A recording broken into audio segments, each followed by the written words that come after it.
대학교 때의 일이었다. 그때 내가 살고 있던 곳은 지어진 지 오래된 작은 원룸 건물이었는데 월세가 20만 원대 초반의 저렴한 집이었다.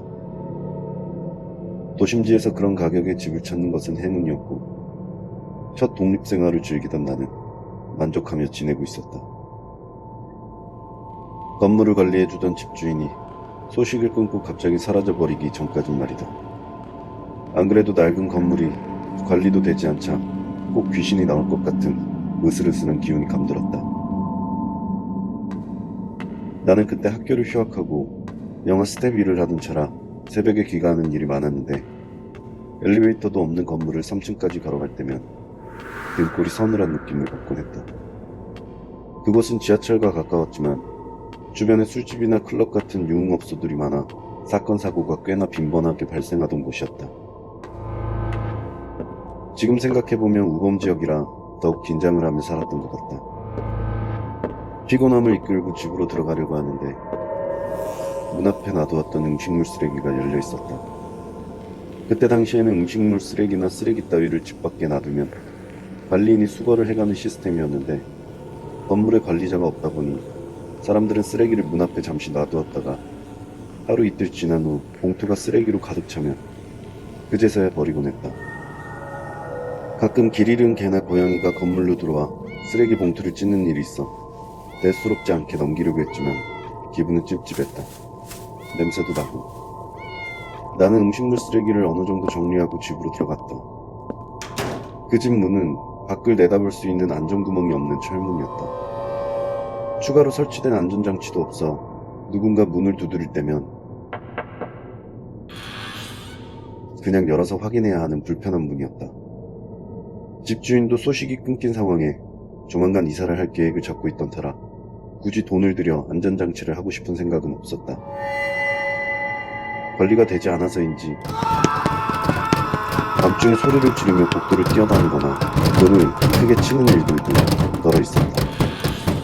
사실 문을 열고 따져볼 만도 했지만 그곳에 사는 사람들 누구도 집 밖을 확인할 생각은 하지 않았다. 소위 말하는 우범지역이었고 한밤중에 미친 소리를 내며 문을 두드리는 정체불명의 사람을 상대하고 싶진 않았을 테니까.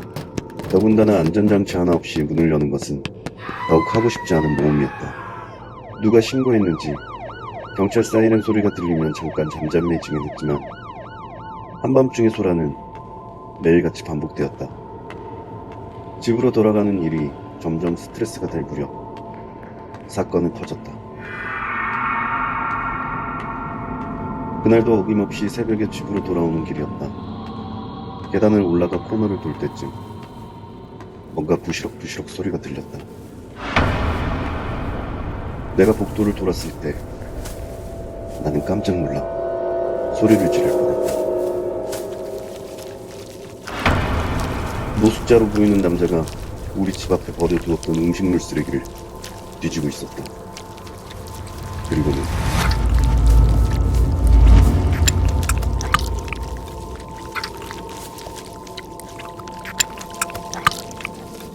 그것을 개걸스럽게 먹고 있었다. 나는 그 남자가 눈치채기 전 도망치듯 계단 쪽으로 몸을 숨겼다. 저 사람은 누구지? 왜 남의 집 음식물 쓰레기를 먹고 있는 걸까? 그것도 냄새가 진동하는 썩은 음식물을. 나는 망설였다. 어떻게 해야 할까? 그냥 집으로 들어가야 하나? 아니면 경찰을 불러야 하나? 섣불리 행동하긴 싫었다. 사람은 자신의 숨기고 싶은 치부를 들킨다면 공격적으로 변한다. 그 남자 역시 더러운 음식물 쓰레기를 먹는 모습을 남에게 들킨다면 공격적으로 변할지 모른다. 나는 그 남자의 식사가 다 끝날 때까지 계단에서 기다리기로 했다. 하지만 5분이 지나고 10분이 지나고 그의 식사는 좀처럼 끝나지 않았다. 시간이 길어질수록 나는 점점 화가 나기 시작했다. 뭔가 우습다는 생각도 들었다. 피곤한 몸을 이끌고 집으로 왔는데 남의 집 앞에서 음식물 쓰레기를 먹는 남자를 위해 내가 몸을 숨기고 있다니. 나는 떳떳하게 집으로 들어가기로 결심했다. 일부러 큰 발소리를 내었다. 내 존재를 알리기 위해서였다. 내 소리를 듣고는 그 남자가 황급히 자리를 피했으면 좋겠다는 생각이기도 했다. 하지만 그 남자는 식사에 몰입하느라 내가 다가온다는 것을 빠르게 인지하지 못했던 것 같다. 내가 문 앞에 다다를 때쯤이야 그 남자는 내 존재를 눈치챘다.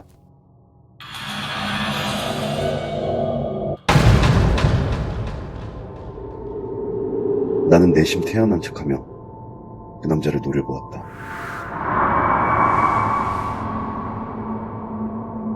그 남자는 잠시 나를 쳐다보더니 자리에서 일어나 반대편 복도로 걸어갔다.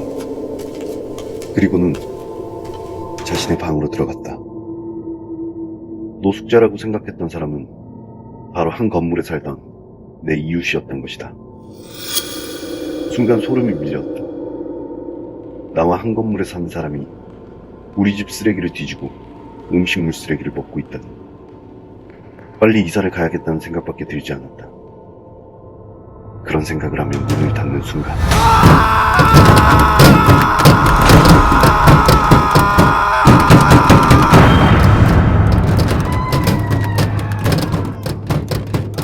알 수 없는 비명을 질러대며 우리 집 문을 미친 듯이 두드리던 그 사람이 음식물 쓰레기를 먹던 그 사람인지는 알 수 없었다.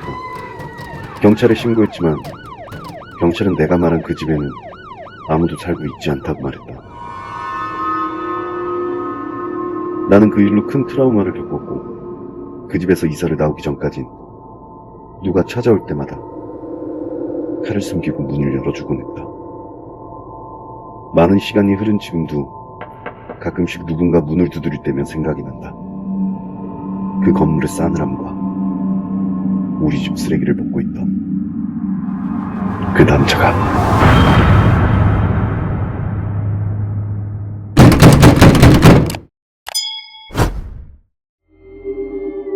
나에게는 징크스가 하나 있다. 나는 꿈을 작은 목소리로 속삭이는 꿈속 사람들의 목소리를 기억하는데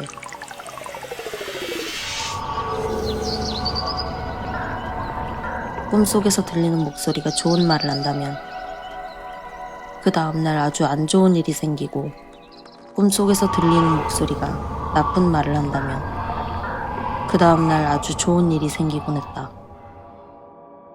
예를 들어 시험 전날 꿈속에서 너는 시험을 정말 잘 볼 거야 라고 한다면 그 시험은 제대로 망했다는 뜻이고, 소개팅 전날 밤 꿈속에서 너는 꿈에 그리던 이상형을 만날 거야 라고 이야기를 듣는다면 그 소개팅은 안 나가는 게 좋을 정도로 끔찍하다는 게 내가 겪어본 실제 경험이었다. 어릴 때부터 친하게 지내던 친구들에게 그런 징크스를 털어놓고 하소연을 했다. 친구들은 배를 잡고 웃었다. 그런 징크스가 어디 있냐며. 한 친구가 어젯밤 꿈은 뭐였냐고 물어봤다. 나는 기대에 찬 표정으로 어젯밤 꿈 이야기를 해주었다. 넌 절대 이상형의 남자와 친해질 수 없을 거야 라는 말을 들었다고. 친구들은 그럼 곧 이상형의 남자가 말을 걸어오겠다며 비웃었지만 잠시 후 친구들은 입을 떡 벌린 채 놀란 눈으로 나를 쳐다볼 수밖에 없었다. 나의 이상형, 아니 모든 여자의 이상형이 될 만한 그런 남자가 나에게 데이트 신청을 한 것이다. 나 역시 얼떨떨하긴 했지만 내심 꿈의 징크스를 믿고 있던 나는 그 상황을 예측한 것처럼 자연스럽게 행동했고, 친구들은 말도 안 된다며 나를 부러운 눈빛으로 쳐다보았다. 그날 밤 친구들이 집으로 찾아왔다. 내일 있을 데이트를 코치해주겠다며 옷이며 화장이며 이것저것 참견을 하기 시작했다. 그리고는 오랜만에 파자마 파티를 하자며 우리 집에서 잠을 자기로 했다. 실컷 웃고 떠들다 내일 있을 데이트를 생각하며 잠이 들었다. 그런데 그날 밤 또다시 꿈을 꿨다. 어김없이 작은 목소리가 들려왔다. 목소리는 점점 더 뚜렷하게 들렸다. 그 목소리는 여태껏 꿈속에서 들리던 정체 모를 희미한 목소리와는 다른 종류의 것이었다. 결국 나는 잠에서 깼다. 하지만 차마 눈을 뜨지 못했다. 친구들이 한 명씩 돌아가면서 내 귀에 속삭이고 있었기 때문이었다. 너는 내 이상형의 남자와 키스를 할 거야. 그 남자는 절대 살인마가 아닐 거야. 그 남자는 너를 도망내고 가방에 넣어 강물에 버리는 짓 따위 하지 않을 거야. 친구들이라고 생각했던 그 악마들은 새벽 내내 내 귀 속에 최악의 칭찬들을 속삭였다.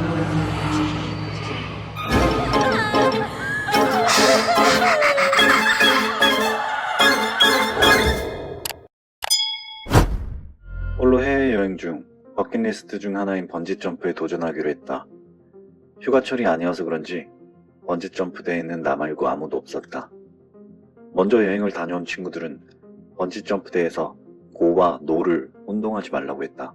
어느 여행자가 뛰어도 되냐고 질문을 했고, 뛰지 말라는 노 소리가 바람이 심한 번지점프 대 위에서는 고 소리로 들려 안전장치도 연결되지 않은 채 뛰어내려버린 사고들이 몇 번 있었다고 했다. 그 농담을 들었을 때는 말도 안 된다고 웃었다. 하지만 막상 출발대 위에 서 있으니 정신이 혼미했고 다리가 후들거렸다.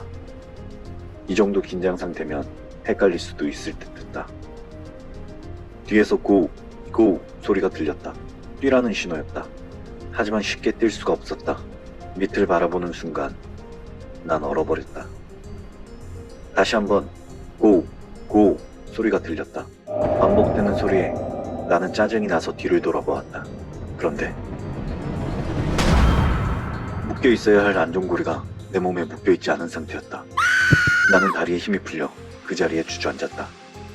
안전고리도 없이 번지점프대에 서 있었던 것 자체가 충격이었다. 그대로 뛰어내렸더라면.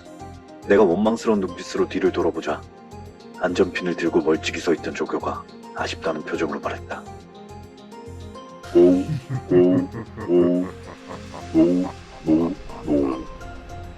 뛰어도 되냐고 질문도 하지 않았는데 그는 왜 나를 향해 노를 외치고 있었던 것일까?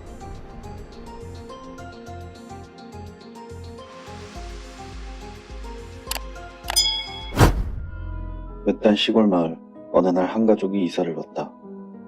시골 사람들은 친절할 것이라는 가족이 기대와는 달리 마을 사람들은 외지인이라는 이유만으로 그들을 경계했다. 그 지역은 포도 생산지로 유명한 곳이었는데 새로 이사온 가족도 그곳에서 포도 농사를 짓기를 원했다. 소식을 들은 마을 사람들은 농사가 쉬운 줄 아냐고 코웃음을 치며 그들을 비웃었다. 하지만 1년이 지나고 그 집에서 재배된 희귀하고 품질 좋은 포도를 보자 사람들은 깜짝 놀랄 수밖에 없었다. 마을 사람들은 그 가족에게 비법을 물어봤다. 하지만 그 가족은 자신들의 비밀이라며 가르쳐주지 않았다. 여태껏 자신들을 무시한 사람들에게 친절을 베풀고 싶은 마음 따윈 전혀 들지 않았다. 어느 해에 흉년이 들었다. 마을 사람들은 모두 큰 손해를 입었다. 하지만 그 가족의 밭에서는 여전히 풍성하고도 희귀한 품질 좋은 포도가 자라났다. 사람들은 가족들에게 비료 좀 나눠줄 수 있냐고 물었다. 하지만 그 가족은 영업비밀이라며 비료를 나눠주지 않았다. 어느 날 화가 난 마을 사람 중 한 명이 술을 먹고 그들의 집에 가서 따졌다. 말싸움이 몸싸움이 되었고 홧김에 그 마을 사람은 가족을 죽였다. 마을 사람들은 그 가족이 끔찍하게 살해된 것을 알고 있었다. 하지만 비밀로 붙이기로 했다. 어차피 미움받는 가족이었고 친척들은 찾아오지 않았으니까 말만 맞추면 아무 일도 없을 것이라 생각했다. 가족들의 시체는 마을 사람들이 공동으로 관리하는 농장 한 구석에 묻었다. 그리고 그렇게 그 가족의 존재는 점점 잊혀져 갔다. 1년 후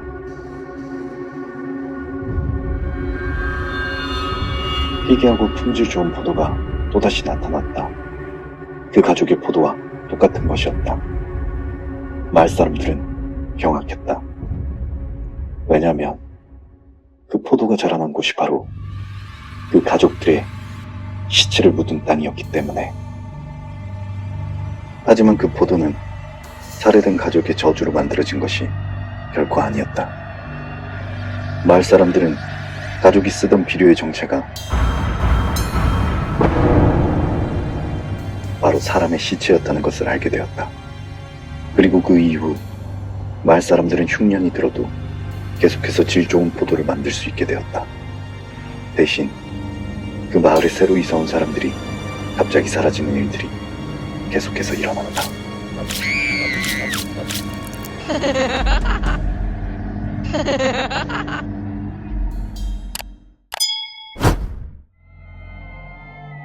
밤늦게 침입자를 알리는 경보가 울렸다. 곧 경찰차가 현장에 도착했고 배를 눌러도 아무런 반응이 없자 경찰은 문을 열고 들어갔다.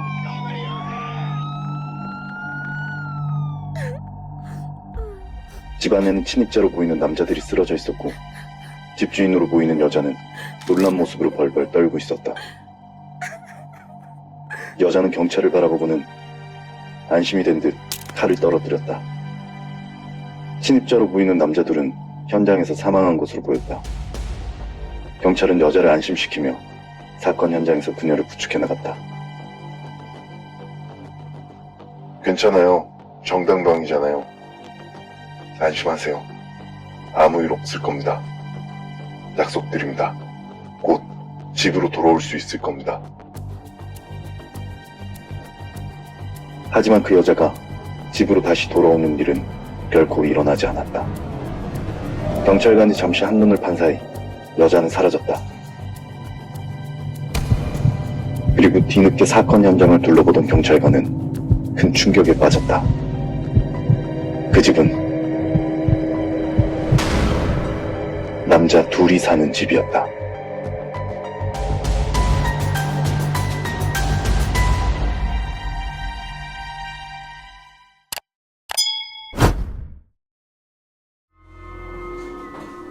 방금 숨을 거두셨습니다. 의사의 말에 유족들은 대성통곡했다. 유족들은 믿을 수 없었다.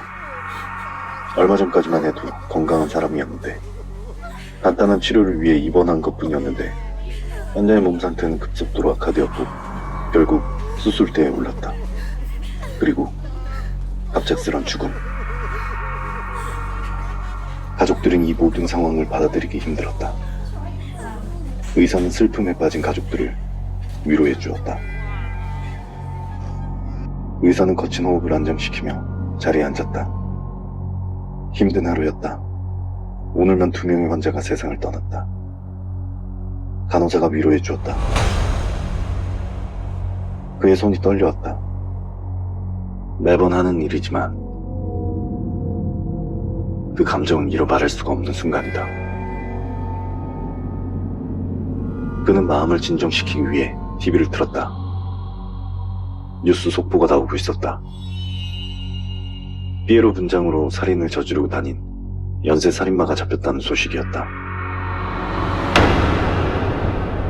그 엽기적인 살인마는 33명의 무고한 사람들을 잔인하게 죽였다. 살인마는 기존에 32명을 죽인 유명한 연쇄 살인마를 의식해 일부러 더 많은 사람을 죽였다고 말했다. 의사와 간호사의 얼굴이 구겨졌다. 나쁜 자식. 우린 환자 한 명이라도 더 구하려고 하는데. 간호사는 분노했고 의사도 이를 갈며 의자에 몸을 기댔다.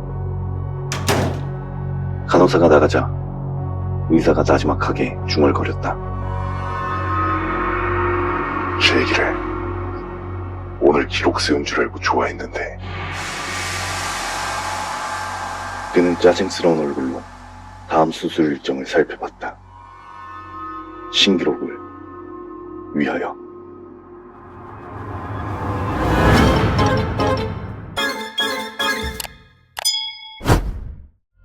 아파트로 이사 온 지 얼마 되지 않았을 때의 일이다. 같은 동네에 사는 여자친구와 저녁을 먹고 산책을 하던 중 뒷모습이 아주 예쁜 여자가 우리 옆을 스쳐 지나갔다.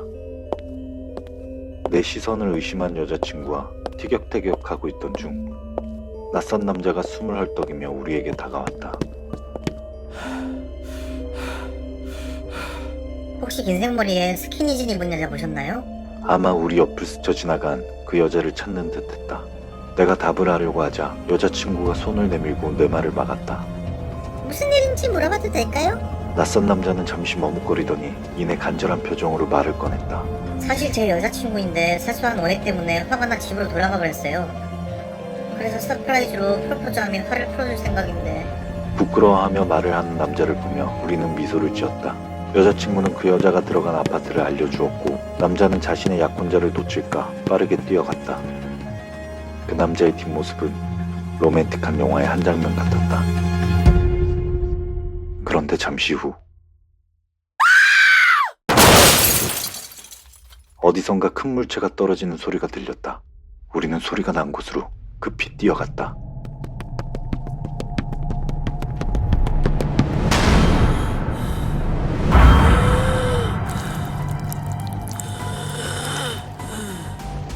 건물에서 떨어져 피투성이가 된 사람은 방금 전 우리 옆을 스쳐 지나갔던 바로 그 여자였다. 그 여자는 마치 원망하는 눈빛으로 우리를 쳐다보고 있었다.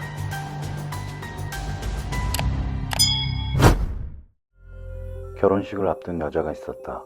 아름다운 모습으로 결혼식장에 들어가고 싶었던 그 여자는 몇 번의 다이어트를 시도했으나 계속해서 실패했다. 빠른 시간 안에 다이어트를 시켜준다는 약과 식이요법도 해보았지만 큰 효과를 보지 못했던 여자는 인터넷에서 단식을 통해 다이어트를 할 수 있는 곳을 발견했다. 하지만 단기 단식원은 비용이 너무 비쌌다. 그러던 중 뼈와 가죽만 남기고 다 빼드린다는 자극적인 광고를 하는 저렴한 단식원을 찾을 수 있었다. 과장 광고가 아닐까 싶어 여자는 전화로 확인까지 해보았지만 결제는 후불제로 진행된다는 말에 여자는 안심하게 되었다. 단식원 담당자는 약혼자와 주변 사람들에게는 비밀로 하라고 당부하였다. 결혼 직전 변화된 모습을 보여주며 서프라이즈 이벤트를 하라는 친절한 팁이었다. 여자는 담당자의 말대로 하기로 했다. 여자는 기쁜 마음으로 단식원이 있는 산속으로 떠났다. 최고의 결혼식을 위하여. 하지만 그 여자가 결혼식에 참석하는 일은 일어나지 않았다. 며칠 후 인터넷에는 새로운 전화번호를 단 광고가 올라왔다. 광고에는 커다란 문구로 이렇게 적혀 있었다. 뼈와 가죽만 빼고 모두 빼드립니다.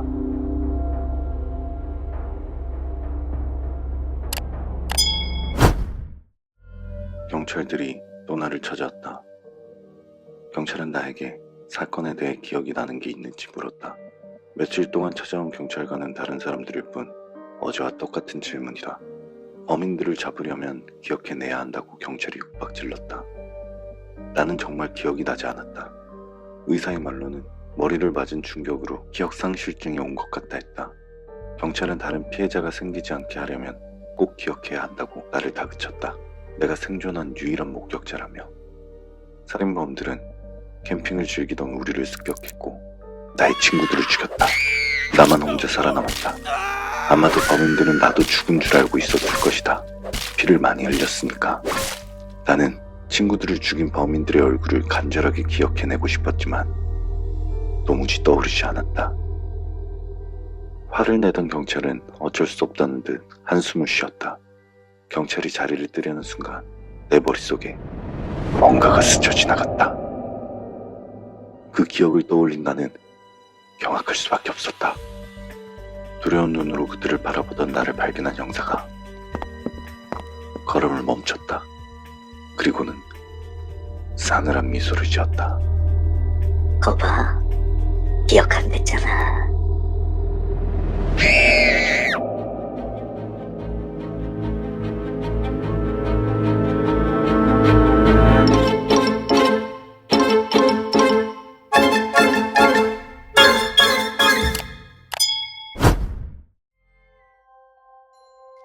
부부는 오랜만에 휴일을 맞아 대청소를 한 후 TV를 틀었다. TV에서는 살인사건에 대한 뉴스가 나오고 있었다. 범인은 불특정 다수의 사람들을 칼로 찌른 후 현장에서 도망쳤다고 했다. 뭐야, 이 근처잖아. 아직 못 잡은 거야? 문은 잘 잠궜겠지? 한번 확인하고 올게. 나 무서워. 그냥 저 사람 잡힐 때까지 우리 잠깐 밖에 나갔다 올까? 사람 많은 곳에 있으면 안전할 것 같은데. 그래, 그럼 내 옷 좀 꺼내줄래? 무슨 옷 입을 거야? 나? 그냥 흰색 티셔츠 꺼내줘. 흰색 티셔츠? 어디에 있어? 거기 걸려 있잖아. 어디? 옷장에 걸려 있는 게 전부 흰색인데 왜 그걸 못 찾아? 옷장? 전부 빨간색 무늬밖에 없는데? 무슨 소리야? 빨간색밖에 없다니. 속보입니다. 살인범은 도망치기 전 경찰의 총에 맞아 피를 많이 흘린 상황이라고 합니다. 다시 알립니다. 살인범은 피를 많이 흘린 상황이라고 합니다. 피를 흘리고 있는 용의자를 발견하신 분은 가까운 경찰서로 신고하여 주시고 문단속을 철저히 해주시길 바랍니다.